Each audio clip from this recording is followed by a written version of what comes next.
വൈറലാവും, തീർച്ചയായിട്ടും വൈറലാവും. വൈറലാകണമല്ലോ. പിന്നെ ഇത് നല്ല കണ്ടന്റാണ്, ഇപ്പോഴത്തെ കാലിക പ്രസക്തിയുള്ള ഒരു കാര്യമാണ്. എടുത്ത് പറയത്തൊക്കെ എന്ന് പറഞ്ഞു കഴിഞ്ഞാൽ എല്ലാവരുടെയും അഭിനയം വളരെ മെച്ചമാണ്. എന്തോ എനിക്കത് വർക്കായില്ല പടം ഒട്ടും. ഇതുമായിട്ടല്ല, ഒരുപാട് വർക്ക് ചെയ്തിട്ടുള്ള കണ്ടന്റ് തന്നെയായിട്ടാണ് തോന്നിയത്. എനിക്കെന്തോ അത് അത്രയ്ക്ക് വർക്കായില്ല. ഇല്ല, ഞാൻ ആക്ച്വലി കമൽ സാറിൻ്റെ സിനിമയാണെന്ന് അറിഞ്ഞില്ല, ജസ്റ്റ് അല്ലാതെ കയറിയെന്നേ ഉള്ളൂ. തുടങ്ങിയപ്പോഴാണ് മനസ്സിലായത് കമലിൻ്റെ സിനിമയാണ്. വർക്കാവത്തില്ലെന്നാണ് തോന്നുന്നത്. അങ്ങനെ ഒന്നും തോന്നുന്നില്ല, കുഴപ്പമില്ല, കണ്ടോണ്ടിരിക്കാം. ഒരു വർഷം കാണാൻ കൊള്ളാം. കുറച്ച് കാര്യങ്ങൾ വന്നിട്ടുണ്ട്, ഇപ്പോൾ നടക്കുന്ന കാര്യങ്ങൾ തന്നെയാണ്. സൂപ്പർ പടം, അതിൽ വേറെ എല്ലാം ഉണ്ട്. കുഴപ്പമില്ല, കൂടുതലൊന്നും പറയില്ല, കുഴപ്പമില്ല, അത്രയേ ഉള്ളൂ. സ്ത്രീ ശരീരം അവരുടെ പെർമിഷൻ ഇല്ലാതെ തൊടാൻ പാടില്ല. അതൊരു നല്ല മെസ്സേജ് തന്നെയാണ്. പടം കൊള്ളാം, നൈസായിട്ടുണ്ട്, ഇതായിട്ട് ഇഷ്ടപ്പെട്ടു.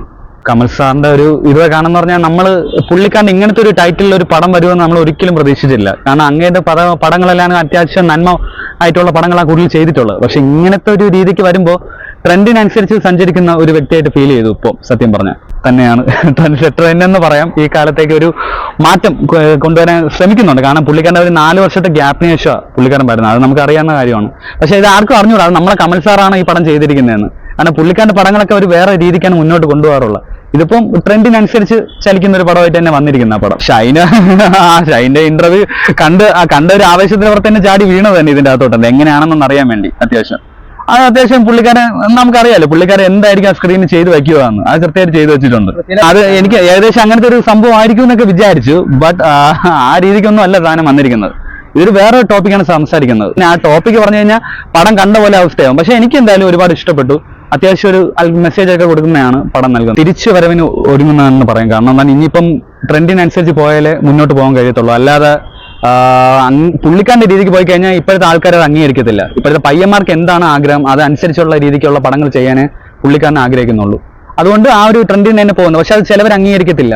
അത് നമുക്ക് വ്യക്തമായിട്ട് കാണാൻ പറ്റും. അത് ഇനിയിപ്പോൾ അധികം വരും ദിവസങ്ങളിൽ കാണാൻ പറ്റും. അത് മിക്കവാറും നല്ല നെഗറ്റീവായിരിക്കും പറയുന്ന പടത്തിന്. പക്ഷെ എനിക്ക് തോന്നുന്നു അത്യാവശ്യം പുള്ളിക്കാരൻ ചെയ്തതിൽ കൊള്ളാമെന്നൊരു വർക്കായിട്ടാണ് എനിക്ക് ഫീൽ ചെയ്തിട്ടുള്ളത്. അത് കാണേണ്ട രീതിക്ക് കണ്ട എല്ലാവർക്കും അത് ഓക്കെ ആവും. അല്ല, യൂത്തിന് ഫാമിലി ഓഡിയൻസും കാണേണ്ട സബ്ജക്ട് ഇതുണ്ട്, അതിൻ്റെ അകത്തൊരു മാറ്റർ ഉണ്ട്, സംസാരിക്കുന്നുണ്ട്. പക്ഷേ ഇതിപ്പം കൂടുതൽ യൂത്തിന് വേണ്ടിയായിട്ടാണ് ചെയ്തത്. കാരണം ഫാമിലി ഓഡിയൻസ് വളരെ ചുരുക്കമാണ് തിയേറ്ററിൽ വന്ന് പടം കാണുന്നത്. എനിക്ക് അങ്ങനെയാണ് തോന്നുന്നത്. അതിന് അത്യാവശ്യം വരുന്നെങ്കിൽ ലാലേട്ട ഇറങ്ങണം, മമ്മൂക്ക് ഇറങ്ങണം, എന്നാലേ ഒരു ഫാമിലി ഓഡിയൻസിനുള്ള കയറി വരുന്നത് ഞാൻ കണ്ടിട്ടുള്ളൂ. ഈ പടത്തിനൊക്കെ ഷൈൻ ഉണ്ടെന്ന് പറഞ്ഞു കഴിഞ്ഞാൽ ആൾക്കാർ ഫാമിലി ഓഡിയൻസ് വരുമെന്നൊന്നും എനിക്ക് തോന്നുന്നില്ല. അത്യാവശ്യം ഇതുണ്ടെങ്കിൽ പോലും പുള്ളിക്കാരനെ ഒരിക്കലും എന്താ പറയുക, നായക വേഷത്തിൽ കാണാൻ എനിക്ക് വലിയ താല്പര്യമില്ല. കാരണം പുള്ളിക്കാരനെ യഥാർത്ഥത്തിൽ പറഞ്ഞ ഒരു ക്യാരക്ടർ റോള് അതുപോലെ വില്ലനായിട്ടെല്ലാം പുള്ളിക്കാരനെ കാസ്റ്റ് ചെയ്ത ബെറ്റർ ആയിട്ട് ഫീൽ ചെയ്തിട്ടുണ്ട്. ഇതിൽ ബോറൊന്നല്ല, പക്ഷെ പുള്ളിക്കാരന് അതൊക്കെ തിളങ്ങാൻ നല്ല ചാൻസ് ഉള്ള ഇതായിട്ട് എനിക്ക് ഫീൽ ചെയ്തിട്ടുണ്ട്.